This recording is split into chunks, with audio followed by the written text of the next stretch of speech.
अगर आपको सस्पेंस से भरी हुई कहानियां देखना पसंद है तो ये वीडियो सिर्फ आपके लिए है। और अगर आपको मेरी ये वीडियो कहीं से भी अच्छी लगे तो मेरे चैनल को सब्सक्राइब जरूर करना, क्योंकि आपका एक सब्सक्राइब मुझे बहुत ही मोटिवेट करता है। हेलो दोस्तों, सोचो कि अगर आप इस कहानी में होते तो आप क्या क्या करते हैं। जैसे कि अगर आपकी फैमिली कहीं वेकेशन पर घूमने के लिए जाते और उनके साथ कुछ अजीब अजीब घटनाएं होनी शुरू हो जाती तो वो क्या करते। तो आज की हमारी ये कहानी एक ऐसे ही परिवार की है जो की घूमने के लिए एक वेकेशन पर जाते हैं, लेकिन वहाँ पर पहुँचते ही उनके साथ कुछ अजीबोगरीब घटनाएं होनी शुरू हो जाती है। आसमान से प्लेन अपने आप नीचे गिरने लगता है और जोर जोर से आवाजें आनी शुरू हो जाती है और सारे जानवर उनके घर के बाहर ही घूमना शुरू कर देते हैं और किसी के तो दांत अपने आप ही टूट टूट कर नीचे गिरने लगते हैं। लेकिन क्या ये फैमिली आखिर तक जिंदा रह पाएगी? तो चलिए जानते हैं आज की हमारी इस कहानी में। कहानी की शुरुआत होती है अमेंडा नाम की एक औरत से, जो कि न्यूयॉर्क शहर में अपने पति क्ले और अपने दो बच्चे आर्ची और रोजी के साथ में रहती है। और फिर एक दिन हम देखते हैं कि अपनी आम जिंदगी से तंग आकर अमांडा ये प्लान करती है कि क्यों ना वो अपनी पूरी फैमिली के साथ एक वेकेशन पर जाए। और इसलिए अमेंडा न्यूयॉर्क से थोड़ी ही दूर लॉन्ग आइलैंड पर एक शानदार बंगला किराए पर बुक कराती है और फिर पूरा परिवार अपनी छुट्टियां बिताने के लिए निकल पड़ता है। और फिर कुछ ही समय बाद में सभी उस घर पर पहुंच जाते हैं, जहां पर कि ये सभी लोग उस घर को देखकर बहुत ही खुश होते हैं, क्योंकि ये घर उनकी उम्मीदों से भी ज्यादा ही सुंदर था। खैर, अब कुछ देर तक आराम करने के बाद अमांडा खाने पीने की चीजों की शॉपिंग करने के लिए निकल पड़ती है। लेकिन तभी वहाँ पर मार्केट में उसे एक आदमी दिखाई देता है जो कि खाने पीने का सामान काफी ज्यादा ले रहा था, जिसे कि देखकर अमांडा कुछ हैरान हो जाती है। और फिर अमांडा सामान लेकर अपने घर पर पहुंचती है, जहां से वो अपने पूरे परिवार के साथ पास ही के एक बीच पर जाती है, जहां पर कि हम देखते हैं कि पूरा परिवार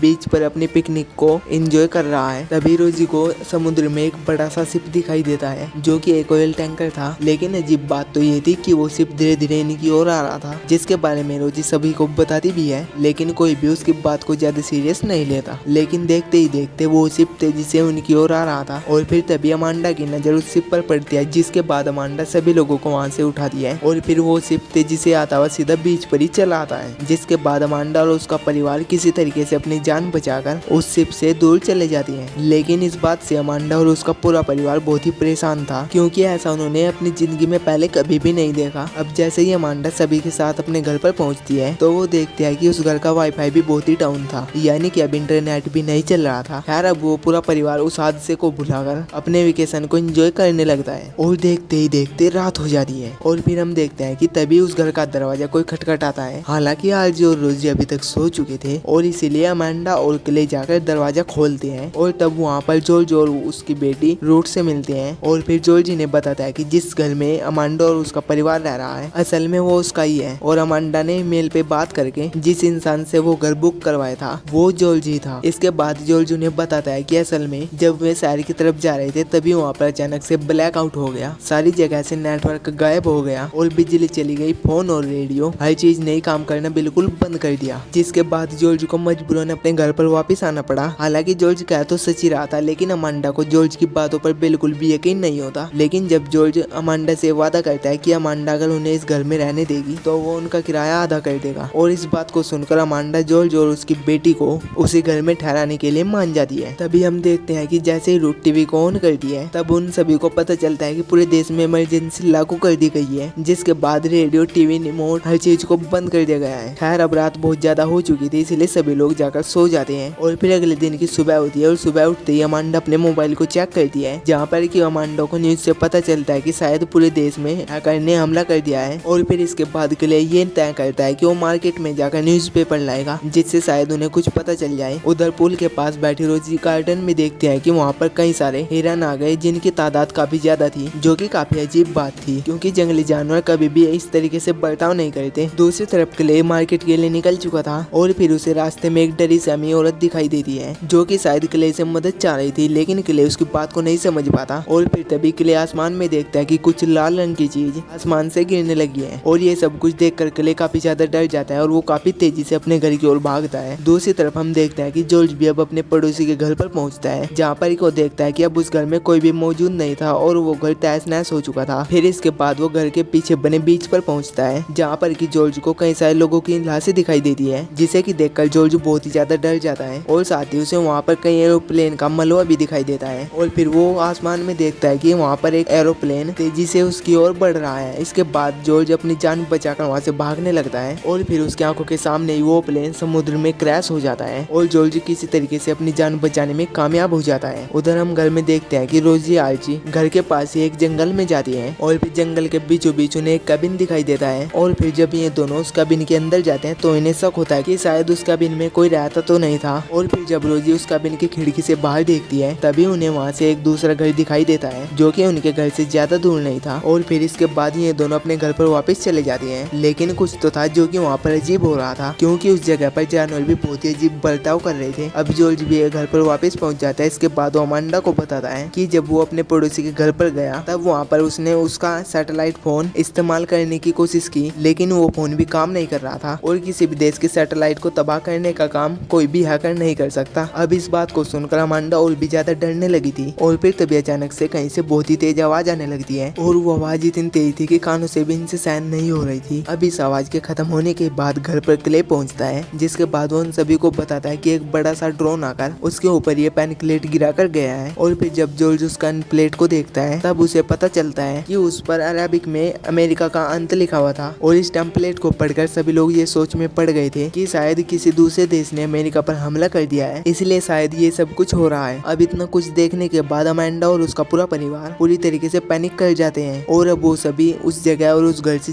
जल्द दूर जाना चाहते हैं और इसीलिए वो उस घर से निकल जाते हैं। हालांकि जॉर्ज उन्हें यही कह रहा था कि अभी बाहर जाना सेफ नहीं है, लेकिन ये लोग उसके एक भी नहीं सुनते और वहाँ से सीधा न्यूयॉर्क शहर की ओर निकल जाते हैं। लेकिन थोड़ी दूर तक पहुँचने के बाद ये लोग देखते हैं कि हाईवे पर गाड़ियों का काफी ज्यादा जाम लगा हुआ है। जिसके बाद अमांडा आगे जाकर देखते हैं तो वहाँ पर उसे पता चलता है कि वहाँ पर खड़ी हुई सभी गाड़ी अपने आप ही ड्राइव करके टेस्ला कार थी और उन हजारों गाड़ियों में भी कोई भी मौजूद नहीं था। तभी अमांडा पीछे से एक और गाड़ी को अपनी ओर आते हुए देखती है, जिसके बाद वो बहुत ही तेजी से अपनी गाड़ी की ओर भागती है, क्योंकि उसे ये समझ आ गया था कि वो सभी गाड़ी अपने आप ही चलकर यहाँ तक आ रही है। इसके बाद ये सभी लोग सामने से आ रही गाड़ियों से किसी तरीके से बचकर फिर से जॉर्ज के घर पर पहुंच जाते हैं। अब रात को ये सभी आराम कर रहे थे कि तभी उन्हें एक और आवाज सुनाई देती है और इन्हें देखने पर पता चलता है कि उनके पूल में काफी सारे फ्लैमिंग आ गए हैं, जबकि फ्लैमिंगोस आमतौर पर ऐसा कभी भी नहीं करते। और फिर तभी अचानक से वही तेज आवाज उन्हें सुनाई देती है, लेकिन इस बार उस तेज आवाज का असर इतना ज्यादा था कि उस घर के सभी ग्लास टूट जाते हैं और साथ ही उस घर की बिजली भी एकदम से कट जाती है। यार इतना सब कुछ होने के बाद भी वे सभी लोग उस रात किसी भी तरीके से सोने की कोशिश करते हैं। इसके बाद अगले दिन की सुबह होती है, लेकिन जैसे आर्ची उठती है तो उसे कुछ अजीब सा महसूस होता है और तभी अचानक से आर्ची का एक दांत अपने आप ही गिरने लगता है और साथ ही उसे अब खून की उल्टियां भी होने लगी थी। और ये सब कुछ देखने पर उसके माँ बाप काफी ज्यादा डर जाते हैं। पूछने पर आर्ची बताता है कि जब वो कल रोजी के साथ जंगल में गया तो तब वहाँ पर उसे एक कीड़े ने काट लिया था, तो शायद ये सब कुछ उस कीड़े की वजह से तो नहीं हो रहा था। इसके बाद जॉर्ज अमांडा को बताता है कि उसका एक दोस्त डैनी पास में ही रहता है, शायद उसके पास इस चीज की कोई दवा मिल सकती है। और ये डैनी वही आदमी था जिसे कि शुरुआत में अमांडा ने मार्केट में देखा था काफी सारा सामान ले जाते हुए। अब क्ले और जॉर्ज आर्ची को लेकर डैनी के घर पर जाते हैं, जहाँ पर कि पहले तो डैनी उनकी मदद करने से मना कर देता है, लेकिन क्ले की रिक्वेस्ट करने पर वो उन्हें कुछ दवाइयाँ भी दे देता है और साथ ही वो उन्हें ये भी बताता है कि उसने भी ड्रोन से कुछ टेम्पलेट गिरते हुए देखा है, लेकिन वो कोरिया भाषा में थे। अब ये भी समझना बहुत ही मुश्किल हो गया था कि अगर आखिरकार अटैक हुआ है तो वो किसने किया है। और फिर इसके बाद जॉर्ज क्ले को बताता है कि उसका एक क्लाइंट मिलिट्री में था, जिसने उसे बताया था कि किसी भी देश को खत्म करने के लिए 3 स्टेप होती हैं। पहला उनका कम्युनिकेशन नेटवर्क खत्म कर दो, इसके बाद उस देश में मिस इन्फॉर्मेशन फैला दो और फिर आखिर में उस देश के लोग एक दूसरे को अपने आप ही खत्म करने लगेंगे। और ये सब कुछ बिल्कुल ऐसा ही था जैसा कि अभी तक होते आ रहा था। उधर घर पर हम देखते हैं कि अचानक से रोजी कहीं पर गायब हो गई थी, जिसके बाद रूट और अमांडा रोजी को ढूंढने के लिए जंगल में निकलते हैं, जहाँ पर वो रोजी को ढूंढते ढूंढते उसी जंगल की ओर जाते हैं। लेकिन तभी अचानक से काफी सारे हिरन रूट को चारों ओर से घेर लेते हैं, लेकिन इससे पहले उनमें से कोई भी रूट पर हमला करता तभी वहाँ पर अमांडा आ जाती है और किसी तरीके से वो सभी हिरन को डराकर वहाँ से भगा देती है। इसके बाद जब वो वापस से जा रहे थे तभी उनकी नजर शहर पर पड़ती है, जो कि पूरा जल रहा था और पूरा देश सिविल वॉर की तरफ बढ़ रहा था। इसके बाद हम उसी घर में पहुँचते हैं जिसे कि रोजी ने पहली बार जंगल में देखा था और तब हमें पता चलता है कि रोजी उसी घर के अंदर थी, जहाँ पर कि ऐसी सिचुएशन से बचने के लिए एक बंकर भी बना हुआ था और साथ ही उस बंकर में रहने का, पीने का, खाने का हर तरीके का सामान मौजूद था, ताकि कोई भी वहाँ पर लंबे समय तक दुनिया से छिपकर रह सके। तो ये थी लिव द वर्ल्ड बिहाइंड की पूरी कहानी। और आपको ये कहानी कैसी लगी हमें कमेंट सेक्शन में जरूर बताना और मिलते हैं आपसे ऐसी सस्पेंस से भरी हुई कहानी के साथ। तब तक के लिए टेक केयर, बाय बाय।